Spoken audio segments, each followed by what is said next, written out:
देखिए, सबसे पहले तो मैं ये कहूँगा ये बहुत दुर्भाग्यपूर्ण घटना थी। दिल्ली फायर सर्विस ने अपने पूरे एफर्ट्स किए, बेस्ट ऑफिसर्स लगाए थे इस काम में, बेस्ट गाड़ियाँ भेजी गई थी। फिर भी 7 लोगों की मौत हुई, हमने 12 लोगों को निकाला पर 5 ही लोग बच पाए जो अभी उसमें हैं।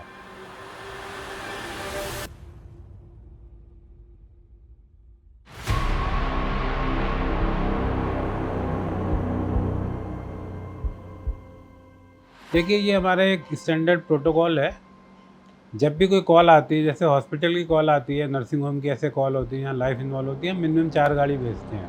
इस केस में हमने 7 गाड़ी भेजी थी क्योंकि जब कॉलर ने हमें इन्फॉर्म किया तो उसने बताया था कि सर यहाँ सिलेंडर फट रहे हैं, कई फट चुके हैं और आप ज़्यादा गाड़ियाँ भेजेगी। तो हमने पहले इंस्टार्ट में 7 व्हीकल भेजे और उसके बाद 7 और भेजे, 15 गाड़ियाँ हमने टोटल भेजी थी।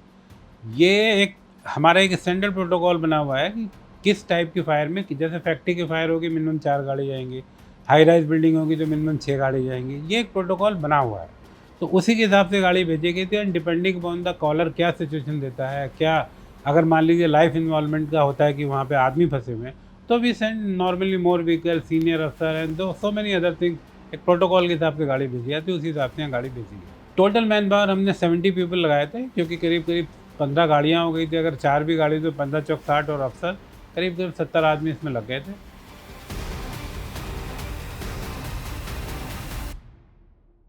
देखिए, ये एक बड़ा कंट्रोवर्शियल क्वेश्चन हो गया है अभी। हमारे एक्ट के हिसाब से अगर कोई 9 मीटर से कम का नर्सिंग होम होता है, हॉस्पिटल होता है, उसको फायर का एनओसी नॉट रिक्वायर्ड है। अनफॉर्चुनेटली ये केस हमारे पास कभी आया नहीं था, कभी रिफ़र नहीं किया गया था और हमारे पास इसकी कोई जानकारी नहीं थी। अभी क्योंकि इसमें आग लग गई है, हमने ऑलरेडी एमसीडी को चिट्ठी लगाई, इसकी हाइट मेजर करके बताई जाए। अगर इसकी हाइट जो है अगर 9 मीटर से ज़्यादा निकली तो हम फिर इसको एज़ पर अपना दिल्ली फायर प्रिवेंशन एक्ट के हिसाब से जो है एक्शन लेंगे। अनफॉर्चुनेटली इसमें कोई फायर फाइटिंग अरेंजमेंट नहीं पाए गए थे at the time of fire fighting, और रास्ता भी एक ही था और वही रास्ते में आग लग गई थी, सिलेंडर उसी के पास पड़े थे, फट गए थे, तो इसीलिए हमें बहुत तकलीफ भी हुई।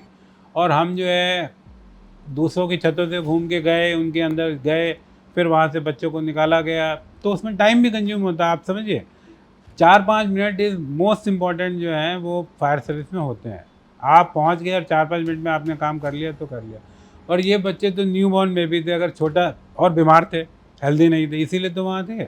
अगर इनको थोड़ा भी स्मोक इन्हेलेशन हो गया तो डेथ होगी, और यही रीज़न है कि हम जितनी देर में छत पे चढ़े, खिड़की से अंदर गए, निकाले, तो हम बाकी बच्चों को नहीं बचा पाए। देखिए, हर एक के लिए अलग-अलग नॉर्म्स है।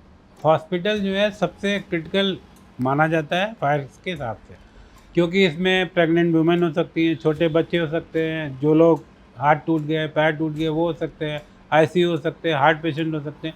तो इनको रेस्क्यू करना बहुत मुश्किल काम होता है। You need a lot of man power to remove them. 4 आदमी चाहिए, अगर आईसीयू का बंदा है उसको आप बाहर निकाल के ले जाएँगे। तो हॉस्पिटल सबसे क्रिटिकल है, पर 9 मीटर से ऊपर हॉस्पिटल को फायर का एनओसी चाहिए। उसमें मिनिमम 2 रास्ते होने चाहिए, एक की सीढ़ी 1.5 मीटर, एक की 2 मीटर होनी चाहिए। उसमें फायर फाइटिंग का अरेंजमेंट होने चाहिए, उसमें फायर चेक डोर्स होने चाहिए, उसमें कंपार्टमेंटेशन होना चाहिए, उसमें ventilation, so many issues, because the hospital occupancy is the most critical occupancy, या आप कह सकते हैं फायर एजेंट के हिसाब से सबसे ज़्यादा जो जिसमें खतरा है, जान जाने का खतरा है, वो हॉस्पिटल है।